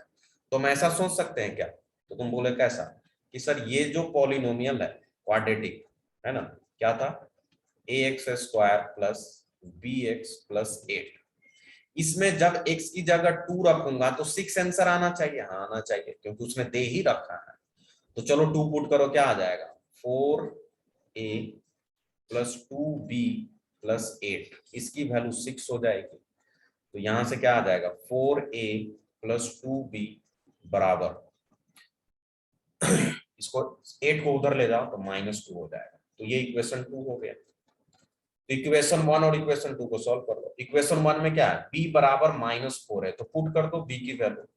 हमने क्या किया, b की वैल्यू यहाँ पुट कर दिया, तो क्या आ जाएगा, 4a + 2, b बराबर क्या है, -4a, ये किसके बराबर हो जाएगा, -2 के। तो यहां से हो गया 4a और 4 2 जा -8a, तो क्या आ जाएगा, -4a बराबर -2, माइनस से माइनस कैंसिल, a बराबर क्या आ गया, 1/2। तो a की वैल्यू सॉल्व हो गई, क्या आ गई बच्चा पार्टी, 1/2। तो a 1/2 आ गया तो b भी निकल जाएगा, b बराबर क्या है, -4a, तो हम क्या बोलेंगे, b बराबर है -4a, तो b बराबर -4 इंटू a की वैल्यू पुट कर देंगे 1/2, सॉल्व कर देंगे, क्या आ गया, -2। यही आपका a और b हो गया, है ना, a होगा 1/2, b होगा -2। क्लियर, बोलो, है ना, इंटरेस्टिंग, है ना। तो इस टाइप से आपको रेंज से रिगार्डिंग क्वेश्चंस आ सकते हैं, मतलब मिनिमम मैक्सिमम वैल्यू पर क्वेश्चंस आ सकते हैं, ठीक है।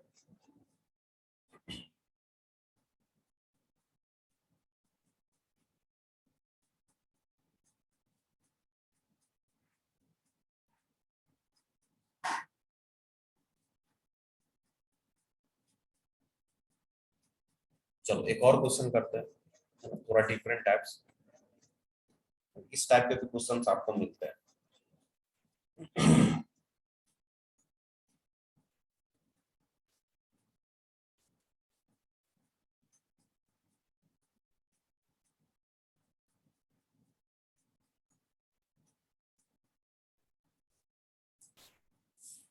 देखो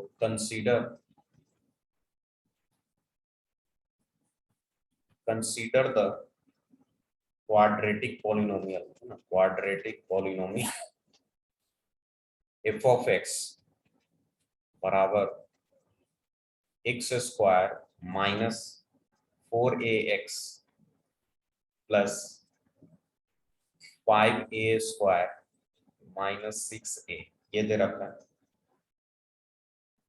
आपको बताना है फाइंड द लार्जेस्ट, है ना, इस वर्ड पे ध्यान देना, find the largest distance, find the largest distance between the roots, है ना। रूट्स के बीच में लार्जेस्ट डिस्टेंस क्या होगा, between the roots of the equation f of x बराबर 0। अच्छा question, this is good question, है ना, इंपॉर्टेंट मार्क कर सकते हो। ठीक है, देखो समझो क्या बोला, इसमें दो तीन चीजें कंसेप्ट इन्वॉल्व है, इसलिए डायरेक्ट नहीं होगा। इसमें क्या बोला कि पहला चीज तो उसने ये बोला कि ये क्वाड्रेटिक पॉलिनोमियल है बच्चा पार्ट, है ना, ये क्वाड्रेटिक पॉलिनोमियल है एफ ऑफ एक्स, जो कि क्या दे रखा है X square minus 4ax plus 5a square minus 6, यही है ना। हाँ, तो बोल रहा है कि ये वाला जो पॉलिनोमियल है ना, ये तो दे रखा है। फिर आगे क्वेश्चंस क्या बोल रहा है कि find the largest distance between the roots of the equation this, मतलब अगर इस पॉलिनोमियल को मैं 0 के बराबर कर दूं तो इक्वेशन बनेगा, तो उस इक्वेशन का जो रूट्स होगा उसके रूट्स के बीच में जो मैक्सिमम डिस्टेंस होगा वो आपको बताना है, रूट्स के बीच का मैक्सिमम डिस्टेंस। अब सबसे बड़ा क्वेश्चन तो यही उठता है कि सर ये लार्जेस्ट डिस्टेंस बिटवीन रूट्स का क्या मतलब है, तो यही सिखाने के लिए हमने आपको ये जानबूझकर क्वेश्चन दिया। देखो समझो, देखो कैसे होगा largest distance between the roots का क्या मतलब। लेट सपोज आपका कोई ये दिख ही रहा ना क्वाड्रेटिक पॉलिनोमियल है, तो अगर मैं इसके रूट्स की बात करूं तो दो रियल रूट्स होंगे, लेट सपोज ये रूट्स हो गए अल्फा और बीटा, तो मैं बोलूं इस अल्फा और बीटा के बीच में मैक्सिमम डिस्टेंस का मतलब क्या है, मैक्सिमम डिस्टेंस, तो मैक्सिमम डिस्टेंस कब निकलेगा, मतलब तुम ऐसे समझो अल्फा यहां है और बीटा यहां है, तो यही डिस्टेंस तो मैक्सिमम है, इससे ज्यादा तो डिस्टेंस इसके बीच में हो नहीं सकता। तो largest distance between the roots का मतलब ये हो गया कि ये वाली डिस्टेंस, अब ये वाली डिस्टेंस कैसे निकालेंगे, तो जो आगे वाला पॉइंट है उसमें से हम पीछे वाला पॉइंट को माइनस कर देंगे, यानी यहाँ ओरिजिन होगा, देखो यहाँ ओरिजिन है, अब ये बीटा है तो मुझे ये वाला डिस्टेंस चाहिए, तो हम क्या करेंगे यहाँ से पहले बीटा चले जाएंगे, जितना बीटा का लेंथ है, लेट सपोज बीटा का लेंथ 5 है और ये मान लो अल्फा का लेंथ 2 है, तो मैं बोलूं ये वाला डिस्टेंस कितना होगा, तो तुम कैसे निकालोगे सर 5 माइनस 2 से कितना आ गया 3, इसका मतलब क्या हो गया कि हमको डिफरेंस ऑफ रूट्स निकालना पड़ेगा, और वो डिफरेंस ऑफ रूट्स ही होगा ना बच्चा पार्टी, वही आपका largest distance between the roots होगा।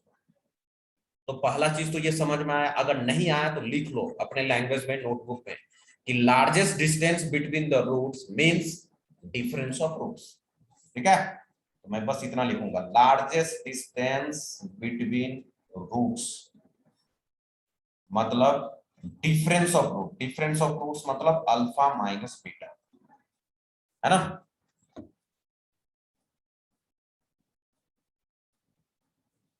ठीक है, अच्छा अच्छा, सिर्फ डिस्टेंस भी बोलता तो वही डिफरेंस ऑफ रूट्स ही होता है, क्योंकि रूट्स के बीच का डिस्टेंस मतलब डिफरेंट है ना। लार्जेस्ट बोला तो मतलब इसको आपको मैक्सिमम करना है ना, इसको आपको क्या करना है मैक्सिमम करना है, मतलब ज्यादा से ज्यादा कितना हो सकता है, मतलब अल्फा माइनस बीटा आपका क्या हो गया distance between the roots, largest बोल रहा है मतलब अल्फा माइनस बीटा की वैल्यू मैक्सिमम निकालना है। चलिए, तो मैक्सिमम मिनिमम तो हम देख लेंगे, पहले तो हम अल्फा माइनस बीटा निकालेंगे, तो कंसीडर, सबसे पहले हम कंसीडर क्या कर रहे हैं अल्फा माइनस बीटा, तो अल्फा माइनस बीटा की फॉर्मूला सबको पता ही है, मैंने बता भी चुका है, वो होता है रूट अंडर डी बाई ए, है ना, इसका मॉड लेते हैं, याद है आपको। चलिए, तो फटाफट सॉल्व करो इसको। रूट अंडर डी, तो डी की वैल्यू क्या है निकालेंगे बच्चों, डी है बी स्क्वायर, बी क्या है -4 है, तो ये हो जाएगा -4a का स्क्वायर, तो बी स्क्वायर माइनस क्या होता है डी, बी स्क्वायर -4ac, तो 4 इंटू ए की वैल्यू 1 है, सी की वैल्यू क्या है बच्चा, सी की वैल्यू है ये पूरा सी है 5a स्क्वायर -6 है, तो पूरा पुट करना पड़ेगा आपको, you have to put this 5a square -6a, ठीक है। नीचे में क्या है ए की वैल्यू तो 1 है, तो 1 का मॉड तो 1 ही होता है, तो मतलब मॉड हम बेसिकली हटा सकते हैं, और रूट के अंदर कुछ भी डिफाइंड है तो पॉजिटिव ही आएगा, तो ये आ गया आपके पास। तो फाइनली इसको सॉल्व करेंगे तो क्या आएगा, देखो भाई अल्फा माइनस बीटा बराबर, सॉल्व करो भाई, 4 का स्क्वायर 16, तो 16a स्क्वायर, यहां देखो 4 है ना, और यहाँ पे 5, तो 4 को अभी रहने दो, क्योंकि हम 4 कॉमन भी ले सकते हैं, वो बाहर आ जाएगा, इससे कैलकुलेशन थोड़ा इजी होता है। ये आ गया आपका, क्योंकि 1 तो नीचे लिखो या नहीं लिखो एक ही बार। अब हम क्या कर रहे हैं, यहाँ से 4 कॉमन ले रहे हैं दोनों जगह से, यहाँ से भी और यहाँ से, तो 4 कॉमन बाहर ऊपर 2 बन जाएगा, तो यहाँ क्या आ जाएगा 4a स्क्वायर, और यहाँ से 4 खत्म हो जाएगा, तो वही हम कर रहे हैं। तो फाइनली अल्फा माइनस बीटा क्या आ गया बच्चे, 4 कॉमन लिए तो रूट के बाहर 4 आएगा तो 2 बन जाएगा, और जो 16 था वो हो जाएगा 4a स्क्वायर माइनस, यहां पर जो 4 था ये तो कॉमन होकर बाहर चला गया, तो क्या बचेगा -5a स्क्वायर, और यहाँ पर क्या है प्लस का 6 है, तो ये हो जाएगा -5a स्क्वायर और माइनस माइनस प्लस का 6a, तो फाइनली आपको मिल गया 2 इंटू क्या मिला फटाफट बताओ, -a स्क्वायर प्लस का 6 है, ये आ गया। क्या आ गया, अभी आंसर नहीं हुआ, ये तो आपका हो गया। अगर सिर्फ आपसे इतना पूछा होता क्या कि बताओ रूट्स के बीच में डिस्टेंस कितना, तो तब तो आपका आंसर ये हो जाता कि रूट्स के बीच में डिस्टेंस सर इतना होगा, है ना। अब वो ए की वैल्यू पर डिपेंड करता कि ए क्या है, उसके अकॉर्डिंग हम आंसर लिख देते, यहाँ ए पुट कर देते। अच्छा, लेकिन आपसे ये थोड़ी पूछा, आपसे पूछा है कि लार्जेस्ट डिस्टेंस बताओ, तो लार्जेस्ट डिस्टेंस के लिए मतलब क्या करना पड़ेगा, ये जो वैल्यू है इसको मैक्सिमम करना पड़ेगा, मतलब अल्फा माइनस बीटा को मैक्सिमम करना पड़ेगा। अच्छा जी, अब देखो यहीं पर समझने वाला कंसेप्ट है, ध्यान से समझना, इसको मैक्सिमम करना है। अब ये मैक्सिमम कब होगा, तो 2 तो पॉजिटिव वैल्यू है, इससे तो कोई, ये तो अपना कांस्टेंट है पड़ा हुआ है, तो ये पूरी वैल्यू मैक्सिमम तभी होगी क्योंकि 2 तो कांस्टेंट है, वेरिएबल क्या है, ये जो रूट अंडर में लिखा हुआ है ना, यही वेरिएबल। तो अगर ये रूट वाला वैल्यू मैक्सिमम आ जाए तो ये भी मैक्सिमम हो जाएगा, है ना। अगर रूट वाला वैल्यू मैक्सिमम आ जाए तो ये भी मैक्सिमम हो जाए, मानते हो या नहीं।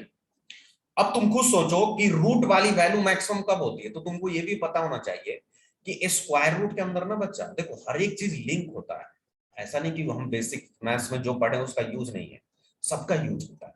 मैथ्स बहुत ब्यूटीफुल चीज है, कोई भी चीज आपका एकदम लिंक टू लिंक बनेगा। देखो अब स्क्वायर रूट के अंदर कोई भी चीज, मतलब ये पूरे स्क्वायर रूट को मुझे मैक्सिमम करना, तो आपको ये चीज पता होना चाहिए स्क्वायर रूट के अंदर जितना बड़ा नंबर लोगे ना उतनी बड़ी वैल्यू आती है आउटपुट में। पॉजिटिव में जितना बड़ा नंबर लोगे, लेट्स सपोज आपने 9 लिया तो क्या आता है 3 आता है, अगर 9 से बड़ा लो 16 तो वैल्यू बढ़ के 4 हो जाती है, अगर आप 25 लेंगे तो 5 हो जाती है, 36 लेंगे तो 6 हो जाती है। तो आप देख रहे हो ना, जैसे जैसे वैल्यू बढ़ा रहा हूं रूट के अंदर जो लिखा हुआ टर्म है, वैसे वैसे आउटपुट की वैल्यू बड़ी होती जाती है। इतना तो कंफर्म हो गया। अच्छा, यानी कि जो भी इस पूरे स्क्वायर रूट को मुझे मैक्सिमम करना था, क्योंकि अल्फा माइनस बीटा को मैक्सिमम करना है, तो अगर इस अल्फा माइनस बीटा को मैक्सिमम करना है तो 2 तो कांस्टेंट है, यानी कि ये मैक्सिमम तभी होगा जब ये पूरी स्क्वायर रूट मैक्सिमम हो। अब ये पूरी स्क्वायर रूट मैक्सिमम तभी होगा बच्चा पार्टी जब स्क्वायर रूट के अंदर लिखी हुई वस्तु, है ना, स्क्वायर रूट के अंदर लिखी हुई वस्तु या चीजें या थिंग्स या ऑब्जेक्ट मैक्सिमम हो जाए। बस ये था अपना। तो ये मैक्सिमम कब होगा, तो बस अब मुझे इसको मैक्सिमम करना है, इसको अंदर वाले को, तो बस यहाँ पर लिख लेता हूं ताकि आपको ध्यान रहे। क्या लिखो, now for alpha minus beta will be maximum, मतलब इसको मैक्सिमम बनाना है। For alpha minus beta will be maximum क्या होगा, -a² प्लस 6a को मैक्सिमम करना पड़ेगा, है ना, है ना। अल्फा माइनस बीटा को मैक्सिमम होने के लिए -a² plus 6 should be maximum, इसको मैक्सिमम होना पड़ेगा। चलो भाई, अब ये तो क्वाड्रेटिक है, ए के टर्म्स में क्वाड्रेटिक है कि नहीं है। अब यूज होगा वो रेंज वाला कंसेप्ट। अभी तक तो हम सिंपल डिफरेंस और बेसिक मैथ्स का कंसेप्ट यूज कर रहे थे, अब हम रेंज वाला कंसेप्ट यूज करेंगे। ये ए की टर्म्स में क्वाड्रेटिक दिख रहा है, किसी को दिख रहा है, क्यों, a² है और फिर साथ में, हाँ वेरी गुड, एक बच्चे ने आंसर भी कर दिया, आई थिंक सही है आपका। देखते हैं, तो देखो इसको मैक्सिमम होना पड़ेगा। अब ये क्या है, तो ए की टर्म्स में क्वाड्रेटिक है, दिख रहा है ना, a² का टर्म, ए का टर्म, चलो कांस्टेंट नहीं है, c 0 है मान लो। तो ये मैक्सिमम कब होगा, तो क्वाड्रेटिक कैसा है, अपवर्ड या डाउनवर्ड, तो पहले देख लो, माइनस बाहर है, मतलब इसका कर्व बनाओगे तो डाउनवर्ड आएगा, बहुत अच्छे। डाउनवर्ड है तो डाउनवर्ड में मैक्सिमम वैल्यू क्या होगी, जो वर्टेक्स का y कोऑर्डिनेट है। वर्टेक्स का y कोऑर्डिनेट क्या होता है बच्चा पार्टी, -d/4a, मतलब यही इसकी मैक्सिमम वैल्यू होगी। तो बस यहां से हम इसकी मैक्सिमम वैल्यू निकाल लेते हैं। तो चलो, तो इसकी मैक्सिमम मान लो कि ये कोई नया फंक्शन है, लेट सपोज, है ना, इसको हम नया फंक्शन कुछ मान लेते हैं। क्या मान लो, g ऑफ a मान लेते हैं, क्योंकि a का फंक्शन है, तो g ऑफ a मान ले। अब g ऑफ a को मैक्सिमम करना है ना, तो g ऑफ a मैक्सिमम कब होगा, तो g ऑफ a मैक्सिमम तभी होगा जब -d/a/4a वैल्यू आएगी, मतलब g ऑफ a का जो मैक्सिमम वैल्यू होगा, है ना, इसकी मैक्सिमम वैल्यू आएगी -d/4a। तो कैलकुलेट कर लो, ये तो फॉर्मूला लगाया हूं, बेसिकली आप समझ गए हो मैं क्या करना हूं। -d मतलब -b², b तो 6 है, तो 6 का स्क्वायर 36, फिर क्या होगा -4ac, तो 4a की वैल्यू -1, c की वैल्यू 0, होल डिवाइडेड बाय 4a, तो 4 की वैल्यू 4, a की वैल्यू -1। बस इसको सॉल्व कर लो, ये तो 0 ही हो गया क्योंकि 0 समझ। -36 अपॉन -4 क्या आ गया बच्चा पार्टी, 9। इसको सॉल्व करेंगे तो आपको 9 मिलेगा।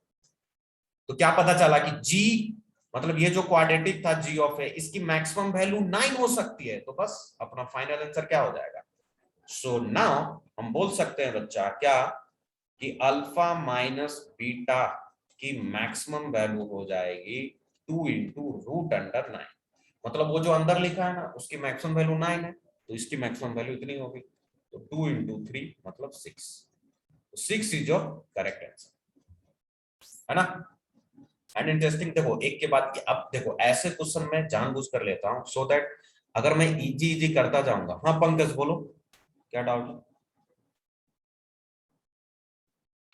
सर इसका डिफरेंशिएशन भी तो 0 के बराबर करके कमान निकाल सकते हैं। अब बच्चे आवाज ही नहीं आ रही आपकी, एक बार और बोलो, क्या पूछा। सर अंडर रूट में जो लिखा है उसे मैक्सिमम करने के लिए उसका डिफरेंशिएशन 0 के बराबर पुट करके a की वैल्यू निकाल हाँ वो आप सकते हैं। मैक्सिमम मिनिमा पे जा रहे हो, आप क्यों जा रहे हो मैक्सिमम मिनिमा पे, वो तो मैं जब एप्लीकेशन ऑफ डेरिवेटिव बताऊंगा। अच्छा ये बच्चा ये बोल रहा है, ठीक है, बोल सकता है भाई, है ना, कोई दिक्कत नहीं। देखो ये बोल रहा है कि सर जैसे कोई फंक्शन है f(x) बराबर √x, तो इसको मैक्सिमम मिनिमा करना है। तो मैक्सिमम मिनिमा के लिए हम क्या करते हैं, जो हम एप्लीकेशन ऑफ डेरिवेटिव का कंसेप्ट यूज करते हैं उसके लिए हम f'(x) निकालते हैं, फिर 0 करते हैं, फिर देखते हैं x की जो क्रिटिकल वैल्यूज आए, क्रिटिकल पॉइंट्स आया, उस पर ऐसे बेंड हो रहा है या ऐसे बेंड हो रहा है ना, तो मतलब f'(x) का साइन चेक करते हैं, नेगेटिव पॉजिटिव, फिर पता चलता है वो मैक्सिमा है या मिनिमा है ना। तो ऐसे भी कर सकते हैं, मैं ये नहीं बोल रहा हूं नहीं कर सकते। आपको क्या करना है कि पूरे जो g ऑफ a आपने फंक्शन लिया है ना, देखो यहाँ पर लिए हो, कहाँ गए, g ऑफ ए लिया, -a² प्लस 6 है, इसको मान लो फंक्शन g ऑफ ए। अब g ऑफ ए को मैक्सिमम करना है, इसका डिफरेंशिएशन कर लो, 0 कर लो, जो a पॉइंट आएगा उस पर चेक कर लो कि मैक्सिमा आ रहा है मिनिमा, पक्का मैक्सिमा ही आएगा। अगर एक वैल्यू है तो दो वैल्यू है तो मैक्सिमम दोनों आ सकता है, तो मैक्सिमम वाला पॉइंट ले लो, फिर वो मैक्सिमम वाला पॉइंट को इसमें पुट करोगे तो 9 ही आंसर आएगा, फिर उस 9 को यहाँ रख लो। तो वो मेथड में क्यों नहीं बताया पंकज? दैट्स बिकॉज कि हम अभी एओडी नहीं पढ़े। एओडी अपना आएगा, है ना, एप्लीकेशन और डेरिवेटिव, तो वहां पर मैं इस चीजों को आपको क्लियर कर, अभी तो मैं सिर्फ क्वाड्रेटिक के कंसेप्ट से विदाउट एओडी यूज किए हमने ये बता दिया, है ना। क्लियर हुआ पंकज?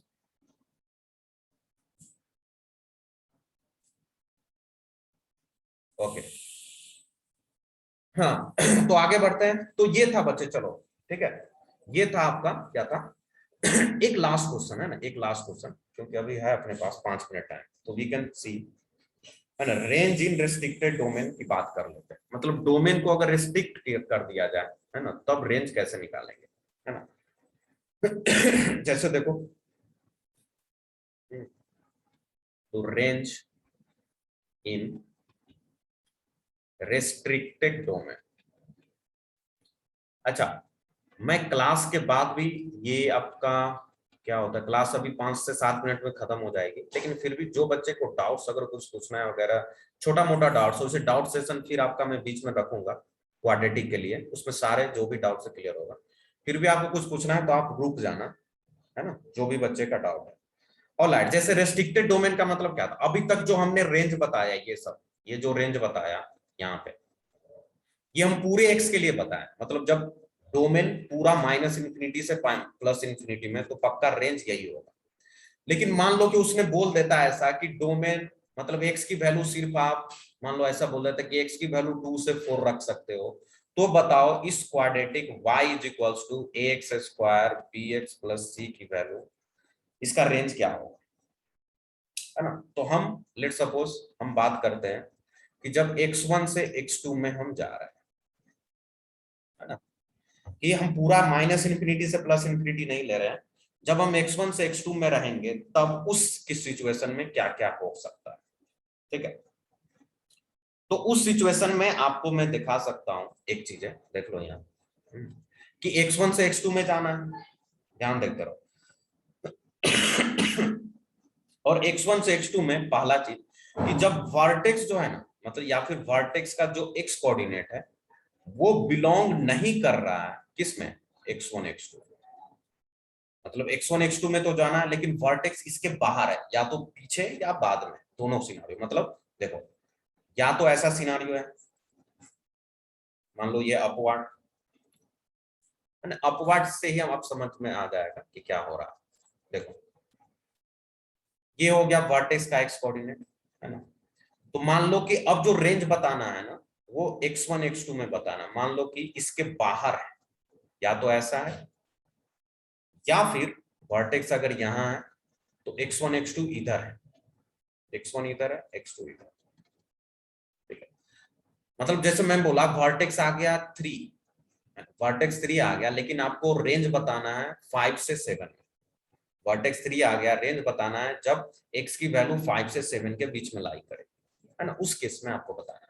तो ज्यादा कुछ नहीं करना है, वो जो करते हैं वही करेंगे, है ना, ज्यादा कुछ हम नहीं करेंगे, बस मैक्सिमम मिनिमम का थोड़ा ध्यान देना होगा। तो आपको क्या देखना है कि जब वर्टेक्स वर्टेक्स बाहर है, नॉट बिलोंग्स टू, है ना, वर्टेक्स, जब वर्टेक्स का मतलब -b/2a, है ना, ये बिलोंग नहीं कर रहा है किसमें, x1 x2 में, तो उस सीन में क्या हो जाएगा कि जो भी मैक्सिमम देगा वो मैक्सिमम हो जाएगा, जो मिनिमम देगा वो मिनिमम हो जाएगा। मतलब कि ये x1 है, ये x2 है, अब x1 पे जो वैल्यू आ रहा है और x2 पे जो वैल्यू आ रहा है, तो जो दोनों में से मैक्सिमम होगा वो मैक्सिमम हो जाएगा, जो दोनों में से मिनिमम होगा वो मिनिमम हो जाएगा, है ना। तो जब वर्टेक्स बाहर है तो उस केस में हम क्या बोलेंगे, जब वर्टेक्स बाहर है तो उस केस में आपको बोलना है ऐसे, क्या, कि मैक्सिमम, है ना, मैक्सिमम ऑफ किसका, f of x1 comma f of x2। इसका मतलब होता है कि x1 x2 मतलब f of x1 comma f of x2 max का मतलब होता है इस दोनों में से जो मैक्स है वही आपकी मैक्सिमम वैल्यू हो जाएगी। लेट सपोज कैपिटल M हो गई, और मिनिमम क्या होगी, जो इस दोनों में मिनिमम है, जो इस दोनों में मिनिमम। तो मान लो कि मिनिमम आ गया स्मॉल m, तो रेंज क्या हो जाएगा, मिनिमम से मैक्सिमम, तो हम क्या बोलेंगे कि रेंज जो होगा इस केस में वो हो जाएगा मिनिमम से मैक्सिमम, मतलब स्मॉल m से कैपिटल M, ठीक है। जैसे मान लो आपने एफ ऑफ x1 कैलकुलेट किया, ये आ गया 4, और एफ ऑफ x2 कैलकुलेट किया, ये आ गया 6, ये 4 ये 6। तो मैक्स अगर बाहर में m में xm लिखा है और ब्रैकेट में ऐसे, तो इसका मतलब मैक्स जो दोनों में है, तो इसका आंसर क्या होगा 6 हो जाएगा। बाहर में मिनिमम लिखा है, मतलब जो मिनिमम है दोनों में, तो 4 हो जाएगा। तो रेंज क्या लेंगे 4 से 6, बस यही करना है आपको। कब, जब रूट्स कहा गया, जो x1 x2 जो आपका रेंज दे रखा है ना कि x1 x2 के बीच में निकालना था आपको, तो उससे बाहर है वर्टेक्स का। अब देखो इस पर एक क्वेश्चन कर लो फटाक से, फिर आपका क्लियर हो जाएगा। देखो जैसे मान लो आपसे पूछ दिया, अच्छा ये डाउनवर्ड में भी वैलिड है, तो आपको ज्यादा ऐसे कंफ्यूज होने की जरूरत नहीं है ना कि डाउनवर्ड में क्या होगा। बस एक छोटा सा एग्जांपल, फिर क्लास हो, है ना। जैसे आपसे बोल दिया कि फाइंड, है ना, फाइंड द रेंज, रेंज निकालना है आपको। Find the range of f of x, find the range of f of x बराबर x square minus 5x plus 6 plus 4 ले लेते हैं, प्लस 4। इसका रेंज निकालना है। कब निकालना है, जब मान लो x की वैल्यू बिलोंग करेगी, है ना, x की वैल्यू बिलोंग करेगी 0 से 2 के बीच, इधर 0 से 2, तब निकालना है इसका रेंज। तो देखो जैसे ही x की वैल्यू उसने रेस्ट्रिक्ट कर दिया, तब आपको समझ जाना है कि हमको वर्टेक्स चेक करना पड़ेगा पहले। तो वर्टेक्स चेक कर लो, वर्टेक्स का x कोऑर्डिनेट चेक कर लो, मतलब -b/2a चेक कर लो क्या आ रहा है। क्या हो, -b मतलब -5/2a मतलब 1, क्या आ गया 5/2। 5/2 क्या होता है बच्चे, 2.5 होता है।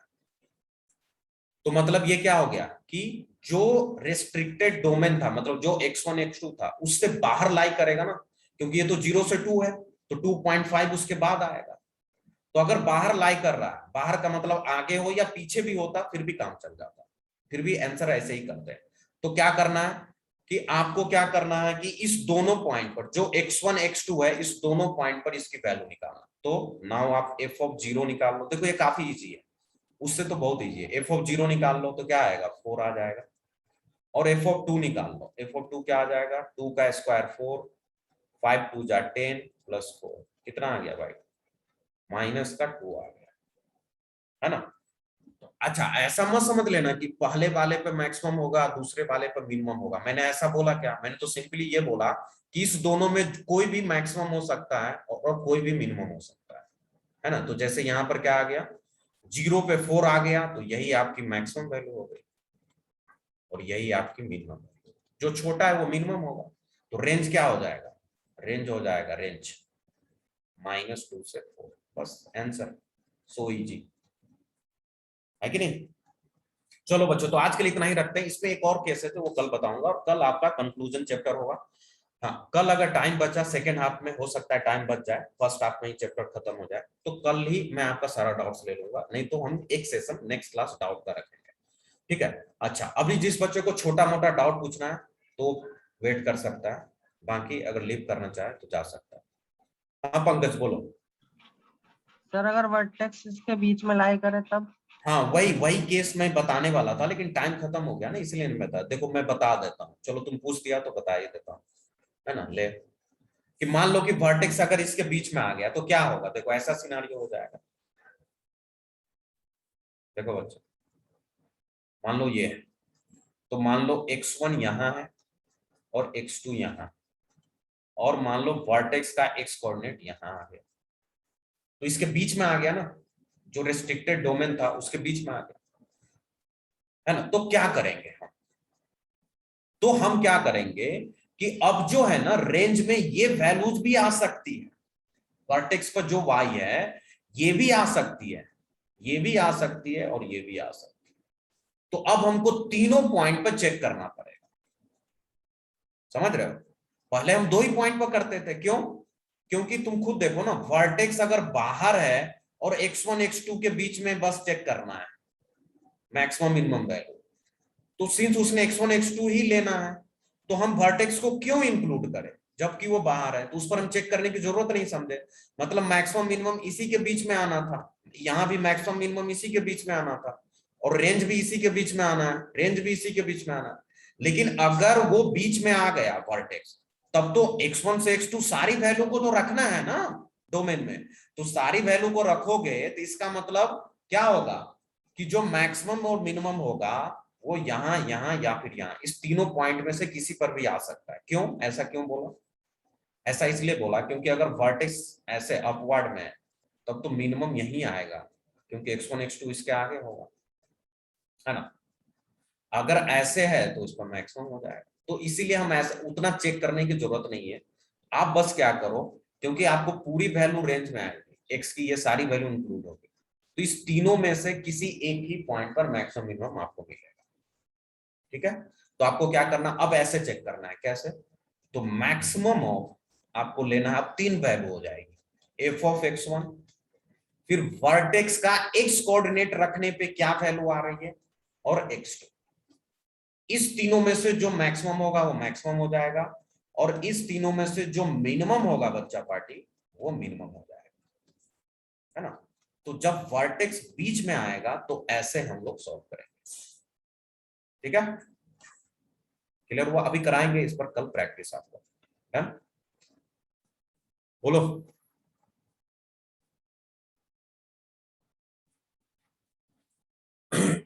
मैसेज करो फटाफट भाई, डन हुआ तो। और कोई किसी का क्या डाउट था? और कोई बच्चा डाउट है?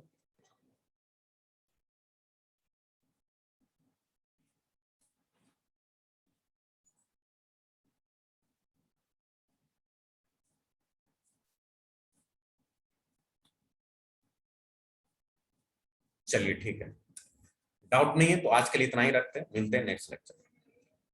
Bye bye.